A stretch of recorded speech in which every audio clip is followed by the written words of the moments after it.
Bueno, pequeña introducción a la criminología. Primero, marcar una enorme diferencia en contraposición con otra ciencia que va de la mano, que es la criminalística. En una investigación, en una escena del crimen, la criminalística responde la mayoría de las preguntas y la criminología una sola, y habitualmente al final.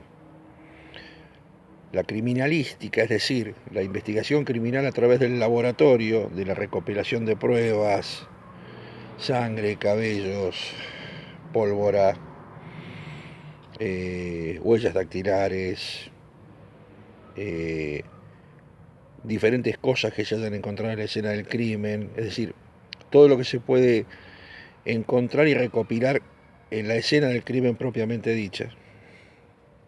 Responde la mayoría de las preguntas, tales como cuándo, dónde, con qué, a quién, ¿de acuerdo? ¿Quién fue asesinado? Que puede ser con la autopsia o con la necropsia, que son dos cosas distintas. Eh, con la intermediación del fotógrafo, del perito calígrafo, el perito documentólogo, relevamiento de la escena del crimen de huellas dactiloscópicas, hematológicas.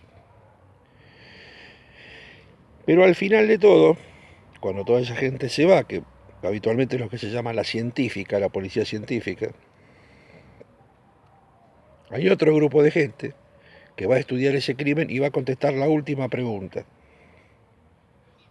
¿Por qué? La criminología responde el por qué. ¿Por qué se cometió el crimen? ¿Cuáles fueron los motivos? ¿Cuáles fueron los impulsos, las pulsiones? ¿De acuerdo?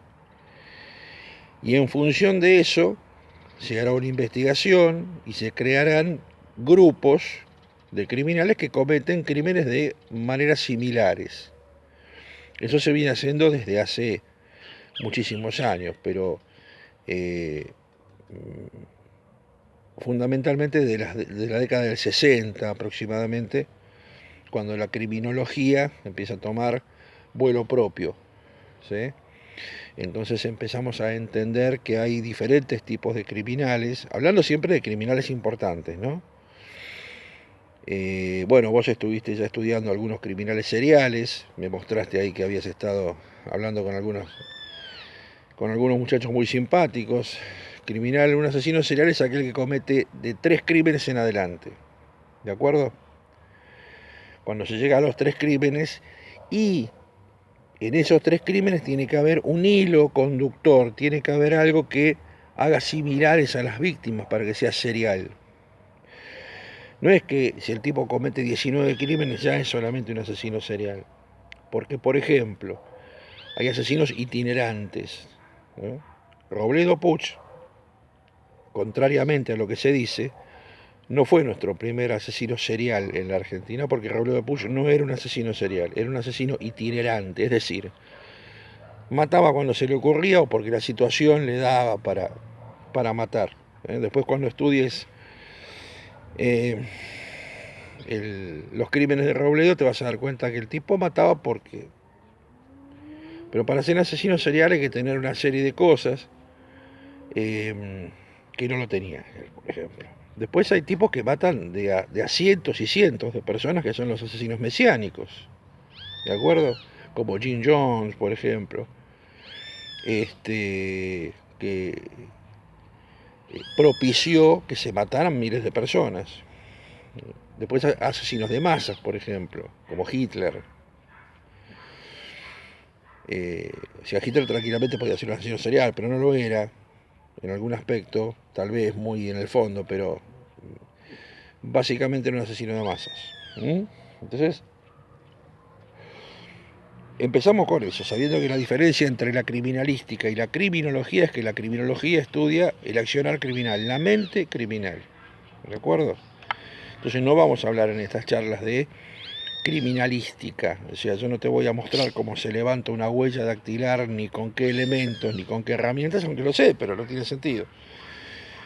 vamos a hablar de la mente criminal. Y vamos a extenderlo un poquito más. Vamos a hablar de por qué la gente hace las cosas que hace. ¿De acuerdo? Como te decía en la introducción, en el video chiquitito, siempre con un enorme respeto, respeto a las víctimas, porque es muy escaso eso. Por lo general, cuando divulgadores científicos, comentadores, youtubers, periodistas, hablan de este tipo de cosas, hacen un enorme hincapié en lo interesante que es estudiar al criminal. En realidad es interesante desde lo académico, desde lo científico, pero un tipo con semejantes características no es interesante, es repulsivo, es extraño que conviva en un planeta con el resto de las personas. Y nunca se mencionan las víctimas. Nunca se mencionan las víctimas. Yo te mencionaba ayer a Walter Binader, del crimen de Araceli Ramos, porque bueno, básicamente tuve que ver directamente con ese tema. Pero muy poca gente se acuerda quién era Araceli Ramos. Y mucha gente seguramente se acordará de quién era Walter Binader, por lo que hizo y por cómo lo hizo. Esperemos que cuando salga no cumpla su promesa, ¿no? Igual cuando salga yo voy a tener cerca de 80 años, así que no sé si voy a estar para que pueda cumplir su promesa.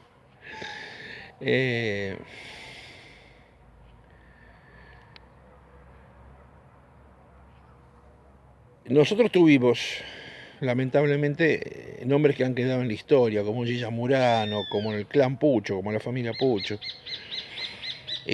bueno, como Robledo, y pobrecito como Cayetano Santos Godino. Seguramente vos habrás escuchado hablar de él, el petiso orejudo.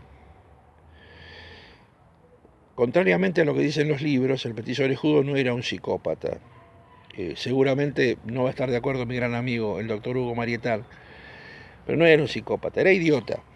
Es decir, idiota en el sentido clínico de la palabra, en el sentido psiquiátrico de la palabra. Era idiota, pobrecito. No tenía la menor idea de lo que hacía, era inimputable. Sin embargo, era sumamente peligroso. Ya hablaremos de Cayetano Santos Godino. También tenemos que hablar de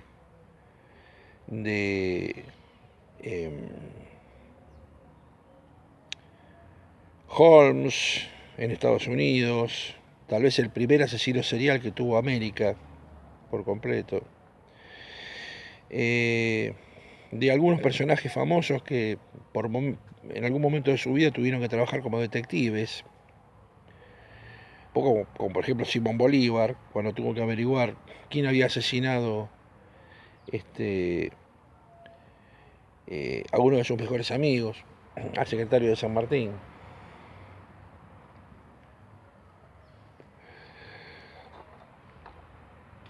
Es un mundo inmenso, gigantesco el de la criminología.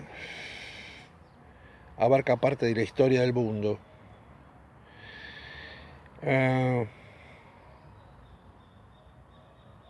Prefiero hacerlo lentamente y con respeto, a diferencia de otros videos, la mayoría de los que andan dando vuelta por ahí, que hacen hincapié en las formas, en cómo se extrajeron los órganos y cómo la víctima sufrió. No me gusta eso. Soy científico por naturaleza, o sea que toda la parte de chimentos y lo que saldría en los videos de televisión, eso pienso evitarlo. Así que tal vez las charlas sean un poco monocordes, pero bueno, papi, es así. Si te gusta la criminología, la vamos a ver desde el lado serio y la vamos a aprender en serio. Sin los detalles más brillantes y más comunes. Veremos las cosas mucho más por atrás. Por ejemplo, sería muy sencillo hacer videos explicando cómo Jack el Destripador ordenaba los órganos de sus víctimas al lado una vez que se los quitaba. Pero eso lo hace cualquiera. Podemos llegar a deducir quién fue Jack el Destripador. hay formas, hay pruebas, hay cosas de las cuales uno se puede asir para crear un perfil de cómo pudo haber sido Jack el Destripador. Eso lo vamos a hacer. Después hablar de los perfiles. Está lleno de series de televisión que hablan de perfiladores. Vas a ver Criminal Minds, NCIS, CSI. Cualquier tipo que haya leído 2 novelas policiales cree que es perfilador. Primero, desmitificar un poco el tema del perfil criminal o el perfil criminológico. El perfil criminológico es una herramienta más en la valija del científico, en la valija del criminalista. Nada más. Nada más. Que es definitivo, que es en un 100% absolutamente veraz, no lo es. Nada en esto es un 100% veraz, o sea, todo nos presenta una posibilidad de error. No se puede decir que un criminal es exactamente de esta manera hasta que no se lo tiene enfrente. O sea que perfilar, como se hace en las películas, y que después coincide perfectamente con lo que yo pensé, o es un error de la película, o está hecho a propósito para que te divierta, o fue una enorme casualidad. Ni siquiera el FBI puede perfilar perfectamente. Siempre se llevan alguna sorpresa, y si no, que me expliquen lo que fue la masacre de Waco. Bueno. Y después algunas otras cosas se irán viendo sobre la marcha. Vamos a ver específicamente criminología, y en cada uno de ellos tratar de que quede muy claro por qué esa gente hizo lo que hizo, por qué decidió tomar esa decisión. Y como te dije recién, y sigo haciendo hincapié en eso, con un absoluto respeto por las víctimas, recordando a cada una de ellas, porque recordar solamente a los criminales en una charla como esta no distaría mucho de un programa de chimentos en la tele, y entonces no tendría ningún sentido hacer más de lo mismo. Dale. Arrancamos con Jack, dijimos.